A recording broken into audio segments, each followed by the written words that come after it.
Elon Musk used to be one of the most looked up to people in the whole United States, but as of recently, everything changed. Why? Let's find out. Facts over tracks, isn't that spitting slow, spitting fast, I could roast, I could gas, think I'm okay at last, but I don't know if that can erase all the past. For the left, you are only useful to them if you repeat the same talking points. As soon as you get off track, they run you over and then back up the car and then do it again. For the left, you are no longer needed and can be released at any given time. Take for instance Dylan Mulvaney. He is at the forefront of everything the left stands for. So he is loved, adored, and showered with opportunities. Don't get comfortable. The second he steps out of line, and God forbid regrets what he is doing to himself just later in life, he will be disregarded and forgotten about. This very thing happened to a person that the left used to look up to, and that is Elon Musk. He is the creator of Tesla, a company that the left loves from the bottom of their heart because it allows them to use their car without hurting mommy nature and Mother Nature. Little do they know, electricity is made from coal power plants. But who's gonna tell them? Not me. Even though the left doesn't like rich people, these said rich people are the ones pushing their very ideologies. People like Warren Buffett, George Soros, Jeff Bezos, and Tim Cook are all reading every single little comment to make sure that they don't offend anyone. This also can be said to a certain aspect about Elon Musk. He was idolized by the left until he decided to open his eyes and say what was in front of his face. He must have forgotten that that's illegal now. He went from the world's richest guy and the most liked guy in the United States to being at the forefront of every attack they can make up against him. This is what happened a few weeks ago when Elon Musk started defending Israel, something that the left looks at as evil. He also changed the suspension rules on X. So if you say any slogan that refers to the genocide of anyone, then you will be suspended. Of course, the left did not like this because it does not agree with them. If you have any different ideas other than theirs, they will start planning how to make up a conspiracy and a controversy to cancel you from public life, which is what Elon Musk went through. This was when major corporations stopped advertising on his platforms. These corporations and companies are as follows: Walt Disney, Warner Brothers, Discovery, IBM, Apple, Airbnb, Amazon, Coca-Cola, and Microsoft. They all suspended or are considering pausing advertising on the platform. This is in an attempt to get what the left wants. All of these companies are all arms for the left and get what they want, which has in turn made Elon Musk mad as hell. Well, anyone would be, but that sets him apart because he didn't decide to just sit in the room and do nothing. He decided to do something about it. So he went on an interview and he said what he felt about the situation. This is what he said. You don't want them to advertise? No. What do you mean? If somebody's going to try to blackmail me with advertising, blackmail me with money, go f*** yourself. But go f*** yourself. Is that clear? I hope it is. Hey, Bob. This is easily the best response you can give to somebody. And by the way, Bob Iger was sitting in the crowd. Don't give these people an ounce of your time because the left wants to put you in a corner and tell X what to do. But under Musk, that does not fly. With that being said, let's dig into the headlines of the week.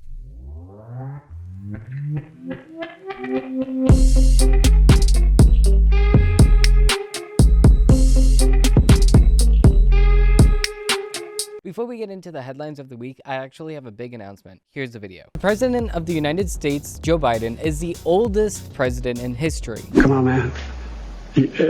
How many push-ups you want to do here? A couple of weeks ago, he celebrated his birthday and he put 106 candles on the cake to signify how old he really is. Doing this, they thought would be a funny little skit, but it tells a story about how our political system is really wrong, and it failed us, the American people. Doing this, they lit the whole entire White House on fire, which coincidentally was the only place in the United States that wasn't on fire. The economy, the world, and everything in between, like I have been talking about, is on fire. That's why I took this picture of the White House and I put it on a shirt. When you buy this shirt, it's not just buying a shirt. It's supporting a company that supports your values and will not cave to any of the woke nonsense. Arujo Studios will not comply with left-leaning ideology no matter how bad it quote unquote looks to stand up for the truth, the God-given truth. This is not the only sweater that we have. We have other designs like this hat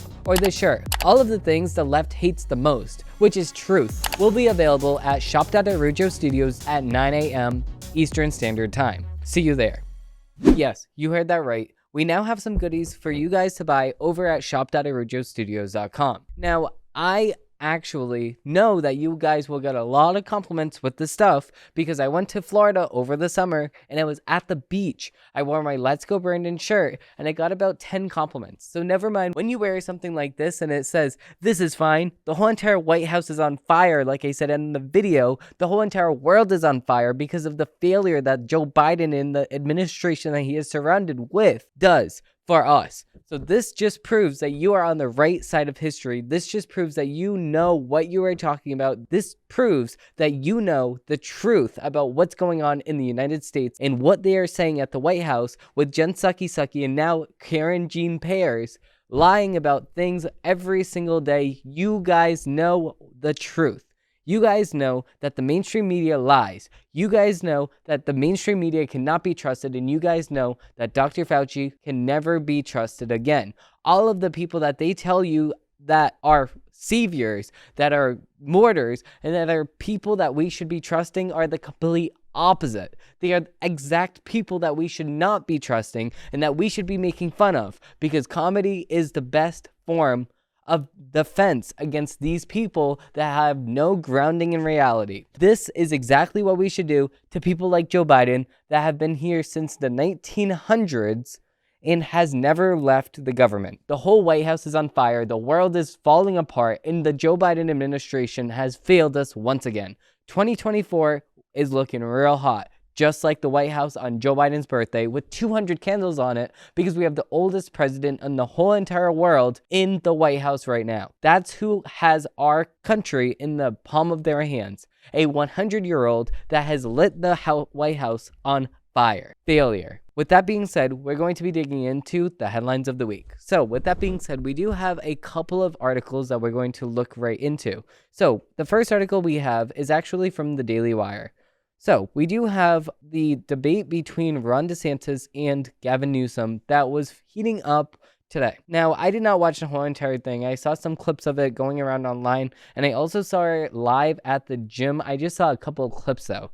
I could not watch the whole entire thing, and I do want to react to the whole entire thing, but there's a lot of things going on. So I will be posting that ASAP as soon as I possibly can. So that's not what ASAP means, but that's fine, okay? As soon as I possibly can, I will be posting that reaction video, just like how I'm going to be reacting to Candace Owens and Tucker Carlson. That's still coming. I did not forget about it. That's coming soon. So, first things first, though. DeSantis, and this is an article from the Daily Wire, DeSantis shows smut featured in woke children's books in schools. Now, we have said this since the beginning that children's books are not children's books anymore, but instead, they are used to push propaganda on our children without us knowing. These schools want us to just play a blind eye and just pretend as if everybody has the same exact knowledge on this topic. They want us to pretend as though they have our children's interest or our children's future at their best interest. They don't have our children at their best interest. What they do have is the money that the upper management of the schools actually told them to do. And that's how they get paid. So if the teachers do not do what the upper management of schools, like the principal, the superintendent, in the school committee tells them to do and tells them to teach their kids, then they get fired. So the teachers have no idea what's actually happening in some schools. Some teachers are just so kind-hearted, and this is obviously does not go to all teachers. This story and the teachers that are actually pushing this ideology, it's not all teachers. And I can promise you that because I had a lot of great teachers when I was in high school. I met some of the best people that you could ever think of, and they were my teachers. They were actual role models that people should be looking up to. Those were my teachers when I had in high school. And yes, some of them were not that good and they pushed a certain agenda. And some of them were the best possible people that I've ever met in my life. So, obviously, there's exceptions to the rules and exceptions do not account for the rule. And obviously, okay, this is all obvious. If there's an exception to the rule, it does not break the rule. The rule still applies. There just is exceptions to the rule, which makes the rule even more true if there's exceptions to the rule, because that's not the case for all teachers. Now, with that being said, getting right back to this, Governor Ron DeSantis is actually doing really good in Florida. Really, really good with the gas prices, because even when we went down to Florida over the summer, we saw the gas prices were actually lower than they are in Massachusetts. Massachusetts has one of the highest gas taxes because of the fact that gas prices are always high. And not only that, but also we have the big cities like Boston. We have a couple of other events going on here all the time. So gas prices are always sky high. If you go over to other states that are next to us, like Rhode Island, or if you go to other states that are surrounding us, Connecticut, maybe, these prices of gas are going to be cheaper. And they always are. If I am going to be in the area of a nearby state, I would rather get gas outside of Massachusetts because it's always cheaper. I don't know why. That probably is the reason, because of gas tax. But that might not be the only reason. There's other reasons to be said about that. But like I said, Massachusetts sucks. Florida is way better. You know why? Because Florida is a red state. Massachusetts has been a blue state since the beginning of time. So, Florida Governor Ron DeSantis showed graphic images from woke children's books during his debate on Thursday night with California Governor Gavin Newsom. The moment came after Newsom was trying to defend his record on parental rights during the Fox News debate in Georgia. DeSantis said that the materials that children are shown in schools needed to be age appropriate. Quote, "The role of the school is to educate kids and not to indoctrinate kids," DeSantis said. Quote, "It's not the impose agenda. It's not to impose an agenda. It's to do the basics." And that's what we said in Florida. And it is that it's oh my God, I can't talk today. And it is inappropriate to tell a second grader that they may have been born in the wrong body. Now, California has that. They want to have that injected into the elementary school. My wife and I have seen a 7, 5, and 3-year-old, but we don't think that that's appropriate. I know most parents do not think it's appropriate. It's also important to respect parental rights, to know what curriculum is being used in the classroom, and everything should be age appropriate. Quote, "So this is the book in some of the schools in California," DeSantis added. Quote, "In Florida, this is not consent with our standards called gender queer. Some of it's blacked out, and you would not probably be able to put this on the air. This is pornography. It's cartoons. It's aimed at children, and it's wrong. So this should not be in schools when people like on the left say that it is not age appropriate." So yeah, I mean, I can kind of see what he's saying here. He's saying, listen, these books that your children are seeing are not age appropriate in California, but if you go to Florida, they are not age appropriate, and thus we do not allow it in our school system. That's exactly how it should be done. If it's not age appropriate, if it's not school appropriate, then you, number one, need to have a letter from the parents. And that's exactly what happened when we wanted to watch a PG-13 movie when I was or in elementary school. We needed to watch a PG-13 movie only after we went home to our parents and had something signed by our parents consenting that we saw it, because we're all under the age of 13. Now, people are seeing rated R movies in school without any parent consent. We're reading things like genderqueer, which actually has gay sex in it. We have access to books in our libraries that have gay relationships and relationships in general that have sexual intercourse in them. That should not be in any of the schools. Any schools should be carrying educational, purely educational books. That's what they should be carrying. So we do have another article, and this is a different moment in the debate itself. So this article actually says DeSantis rips Newsom over California exodus. Newsom refuses to address. Now, of course, Governor Newsom actually has no incentive in the world to actually think about this logically and say, why are people actually moving out of my state? Because he does not want to actually accept the full reality of the fact that people do not like what he's pushing down their throats. People do not like the ideology. People do not like the high prices that they're paying. People do not like the high mortgage rates. They do not have enough money in the bank account to be supporting any of this. And on top of that, they don't even get anything included. What they do get is a bunch of homeless people on the streets, unless Xi Jinping comes by again, They have homeless people on the middle of the streets, and they could be attacked at any moment. Why would they pay more money for that instead of just moving to Florida, Texas, or any other red state like Nashville that actually cares about its people? Damn. Florida Governor Ron DeSantis, this is starting with the article, ripped California Governor Gavin Newsom for his policies that have led to a mass exodus in his state during a debate between the two on Thursday night. Newsom, when pressed by Fox News host Sean Hannity, could not explain the reason why so many people were leaving his state and instead chose to attack DeSantis. Quote, California has more natural advantages than any other country. DeSantis said, quote, you almost have to try to mess up California. And yet, that's what Gavin Newsom has done since he's been governor. He's the first governor to ever lose population. They actually, at one point, ran out of U-Hauls in the state of California because so many people were leaving. DeSantis noted that Newsom's draconian COVID-19 measures, including keeping kids out of schools while his kids went to a private school, had played a role in inspiring children to flee the state. Quote, he's very good at spinning these tales, DeSantis continued. He's good at being slick in slippery hills. He'll tell a blizzard of lies to be able to try to mask the failures. But the reality is that they have failed because of his leftist ideology. And the choice for America is what Biden and Harris and Newsom want to do, is to take California's model and do that nationally. In Florida, we showed that conservative principles work. This country must choose freedom over failure. Newsom said that he was at the debate to defend President Joe Biden, which was not the original reason given for the debate being held.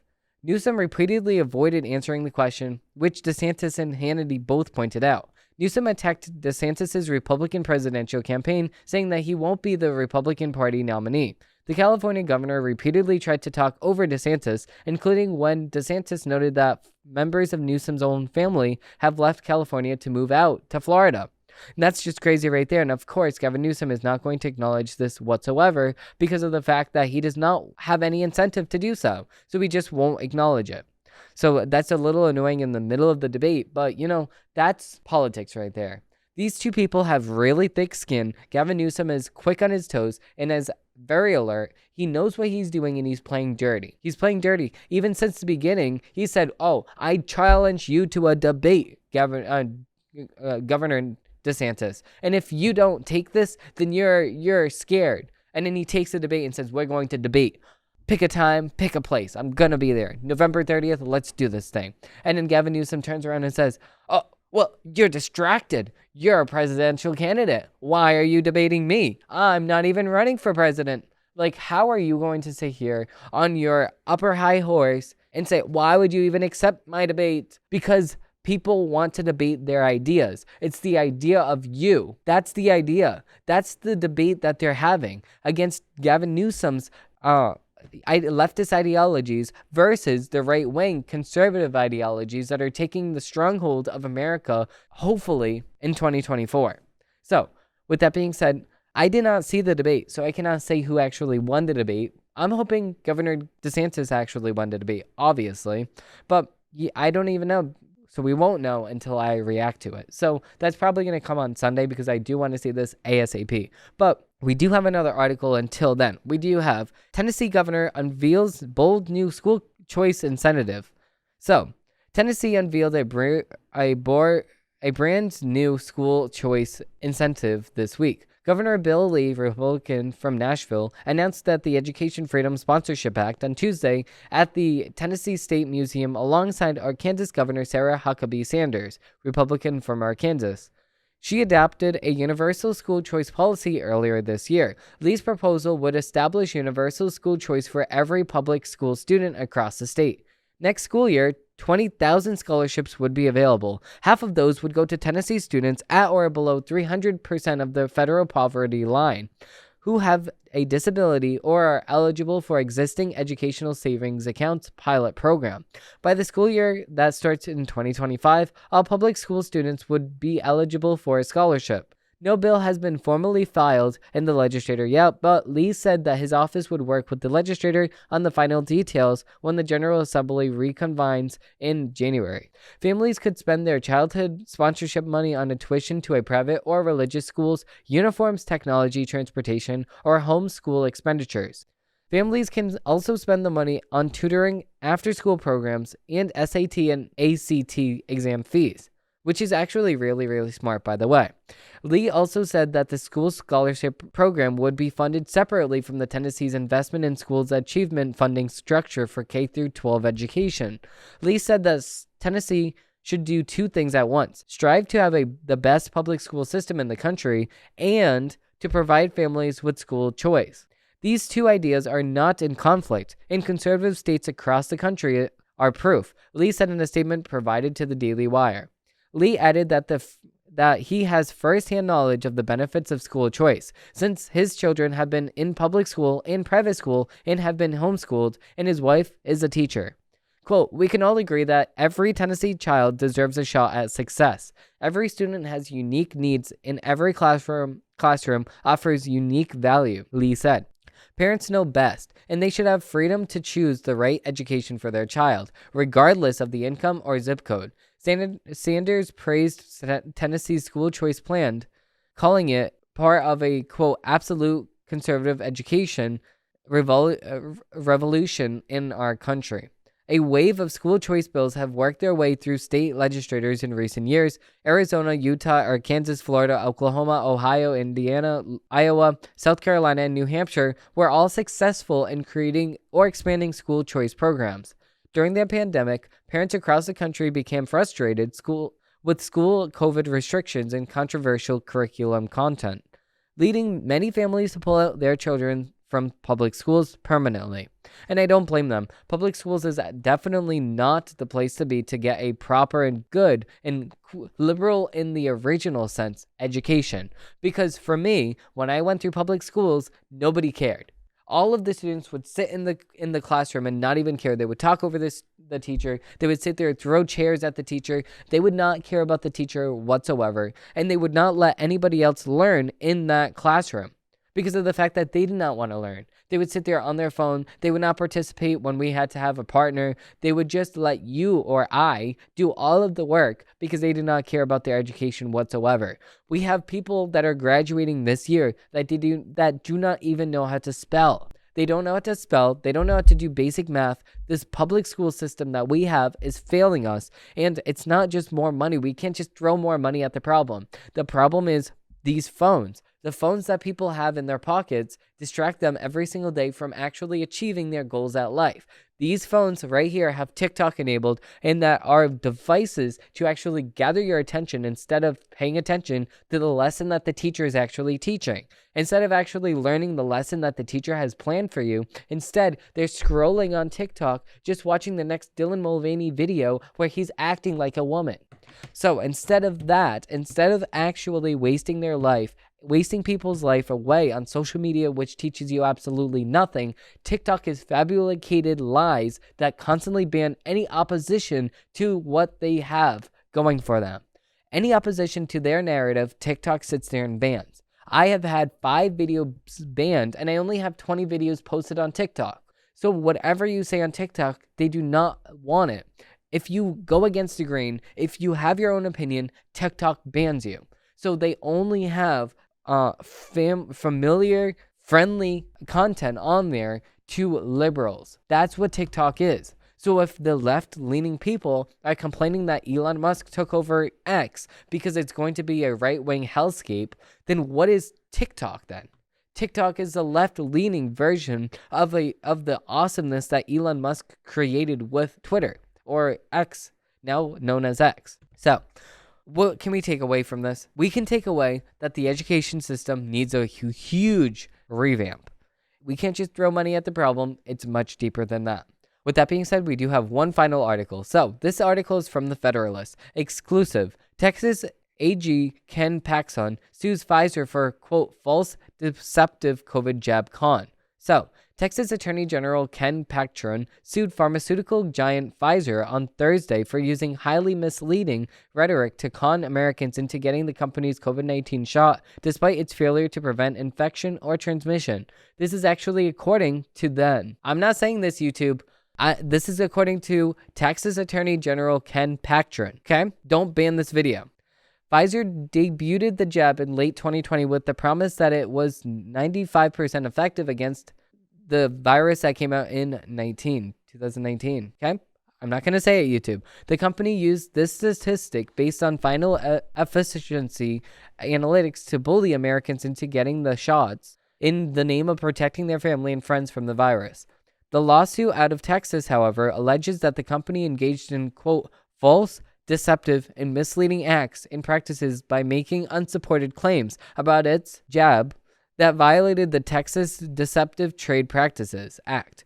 Quote, Pfizer created the false impression. This is a quote from them, not me, YouTube. This is a quote from them. Pfizer created the false impression that its vaccine provided a substantially greater amount of protection against COVID-19 infection than it was afforded in reality. Pfizer undertook a continuous and widespread campaign, compromise of deceptive considering sick, alleged above for the purpose of misleading the public about the efficiency of its vaccine, the lawsuit states. This coarse, deceptive conduct was reinforced and extended by Pfizer's records to censor persons who sought to dismantle truthful information that would undermine its ongoing deception. Paxson specifically found that the data Pfizer used to conclude the shot was nearly 100% effective, relied on relative risk reduction assessment, a measurement that the Food and Drug Administration warns leaves patients unduly influenced and vulnerable to suboptimal decisions. Despite early concerns about the Pfizer jab's ability to shield someone from contracting or passing along the virus, the pharmaceutical company continued marketing the shots to Americans and the federal government as an effective way to stop the spread. That advertising, paired with the pandemic porn plaguing politics and corporate media, earned Pfizer record-breaking revenue. Even Pfizer sold and distributed millions of its so-called miracle shots across the nation. However, the virus that came out in 2019, cases increased. Paxson also noted that certain parts of the United States recorded more COVID-linked deaths among people who received the jab. This is according to them, not me.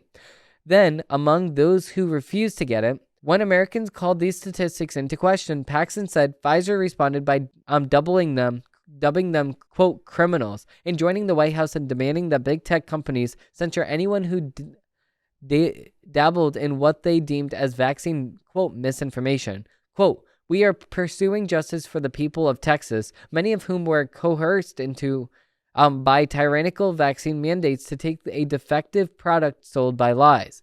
Paxson said in a statement on Thursday, the facts are clear. Pfizer did not want to sell the truth about their 19 vaccines. Whereas the Biden administration weaponized the pandemic to force illegal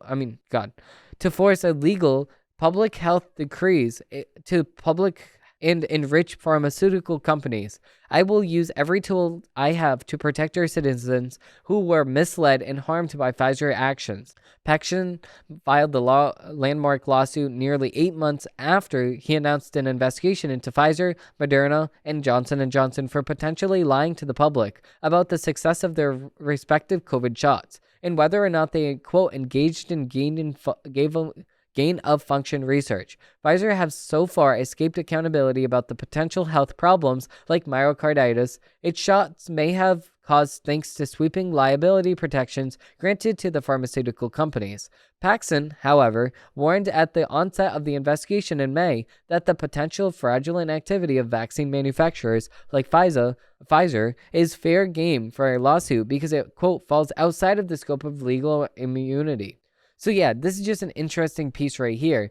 And obviously, I can't really go in depth about it because of the fact that YouTube will ban me. They already gave me a warning. YouTube will ban me if we go any farther with that because I did talk about other stuff, but YouTube did not like that. So instead of just fighting with them, I'm just going to say, you know what? I'm going to just float along the clouds right here. I completely agree with this article. So, with that being said, that's going to do it for this episode. Now, don't forget to check out shop.originalstudios.com if you do want to support this channel and furthering the content that we make here. I'm not going to just sit here and sit in front of this computer and that's it. No, we're going to continue this media company. We're going to build it from the ground up and we're actually going to get things done. Unlike most people that just sit here and talk into a microphone, talk into a camera, and pretend as if they're doing something for the country. That's not how you get things done. You need to go out, you need to get the vote out, you need to run ads against your opponents, and you need to put in the face of the young people that are actually going to be voting in this country this coming election in November, the facts about this scenario, the facts about situations that they may not know otherwise. That's exactly why we're going to be running ads against candidates that are running in this state that I'm in and other states across the country that is needed to take control of the Senate and in Congress again. We need to be in full control, and we need to make America great again. We need to make America great again, guys. That's Trump. Yes. So with that being said, there's a lot of things going on about the two candidates, the two front runners, Trump and DeSantis. I'm not going to make my decision about one of them. I know I made my decision unofficially. I said a few months ago, I said, you know what, I would really enjoy DeSantis as my president. But, either one of the candidates, DeSantis or Trump, I would enjoy. Even Nikki Haley, even though Nikki Haley gets some stuff wrong. But I would enjoy Nikki Haley as well. But with that being said, the three front runners in the Republican Party I do support. So, with that being said, thank you all for watching. Thank you all for listening. And I hope that you have a great weekend. But I will see you guys on Sunday because I'm going to be reacting to the not the Tucker Carlson. I'm just blurting out names here. The Governor Gavin Newsom versus DeSantis debate. So with that being said, enjoy your weekend. Enjoy the rest of your day. And I hope that you have a great rest of your day.